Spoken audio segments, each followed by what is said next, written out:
कृष्ण वंदे जगद्गुरुम्। 18वां अध्याय का 40वां श्लोक। न तदस्ति पृथिव्या वा दिवि देवेषु वा पुनः सत्वं प्रकृतिजैर्मुक्तन् यदेभ्यः स्यातित्रभिर्गुणैः। ऊपर कहे गए श्लोकों का अर्थ है, पृथ्वी में या स्वर्ग में अथवा देवताओं में तथा इनके सिवाय और कहीं भी वह ऐसी कोई वस्तु नहीं है जो प्रकृति से उत्पन्न इन तीनों गुणों से रहित हो। इस अध्याय के आरंभ में अर्जुन ने संन्यास और त्याग का तत्व जानना चाहा तो भगवान ने पहले त्याग कर्मयोग का वर्णन किया।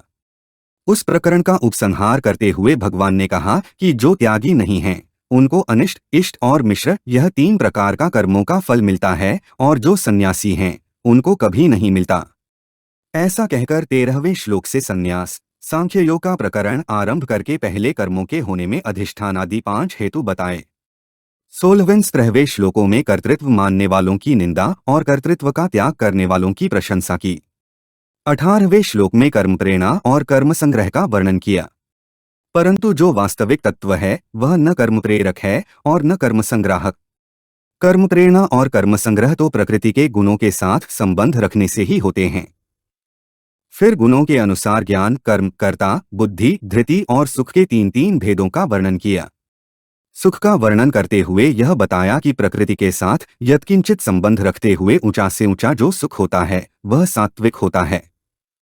परंतु जो स्वरूप का वास्तविक सुख है वह गुणातीत है, विलक्षण है, अलौकिक है। सात्विक सुख को आत्मबुद्धि प्रसादजम कहकर भगवान ने उसको जन्य यानी कि उत्पन्न होने वाला बताया। जन्य वस्तु नित्य नहीं होती, इसलिए उसको जन्य बताने का तात्पर्य है कि उस जन्य सुख से भी ऊपर उठना है, अर्थात प्रकृति और प्रकृति के तीनों गुणों से रहित होकर उस परमात्म तत्व को प्राप्त करना है जो कि सबका अपना स्वाभाविक स्वरूप है। न तदस्ति पृथिव्यां वा दिवि देवेषु वा पुनः का अर्थ है, यहाँ पृथिव्याम पद से मृत्युलोक और पृथ्वी के नीचे के अतल, वितल आदि सभी लोकों का, दिवि पद से स्वर्ग आदि लोकों का, देवेषु पद को प्राणी मात्र के उपलक्षण के रूप में उन स्थानों में रहने वाले मनुष्य, देवता, असुर, राक्षस, नाग, पशु, पक्षी, कीट, पतंग, वृक्ष आदि सभी चराचर प्राणियों का और वा पुनः पदों से अनंत ब्रह्मांडों का संकेत किया गया है। तात्पर्य यह हुआ कि त्रिलोकी और अनंत ब्रह्मांड तथा उनमें रहने वाली कोई भी वस्तु ऐसी नहीं है जो प्रकृति से उत्पन्न इन तीनों गुणों से रहित हो, अर्थात सबके सब त्रिगुणात्मक हैं। सत्वं प्रकृतिजैर्मुक्तन् यदेभ्यः स्यातित्रभिर्गुणैः का अर्थ है, प्रकृति और प्रकृति का कार्य यह सबका सब ही त्रिगुणात्मक और परिवर्तनशील है। इनसे संबंध जोड़ने से ही बंधन होता है और इनसे संबंध विच्छेद करने से ही मुक्ति होती है, क्योंकि स्वरूप असंग है। स्वरूप स्व है और प्रकृति पर है। प्रकृति से संबंध जुड़ते ही अहंकार पैदा हो जाता है जो कि पराधीनता को पैदा करने वाला है। यह एक विचित्र बात है कि अहंकार में स्वाधीनता मालूम देती है, पर है वास्तव में पराधीनता, कारण कि अहंकार से प्रकृतिजन्य पदार्थों में आसक्ति, कामना आदि पैदा हो जाती है, जिससे पराधीनता में भी स्वाधीनता दिखने लग जाती है। इसलिए प्रकृतिजन्य गुणों से रहित होना आवश्यक है। प्रकृतिजन्य गुणों में रजोगुण और तमोगुण का त्याग करके सत्वगुण बढ़ाने की आवश्यकता है।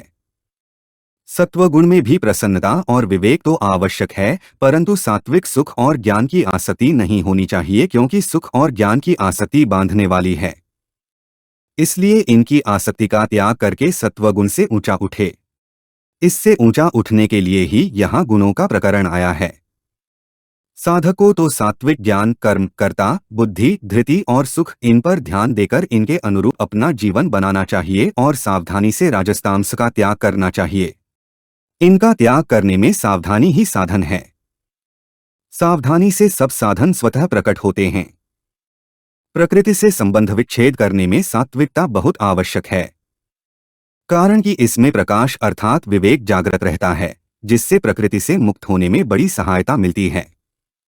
वास्तव में तो इससे भी असंग होना है।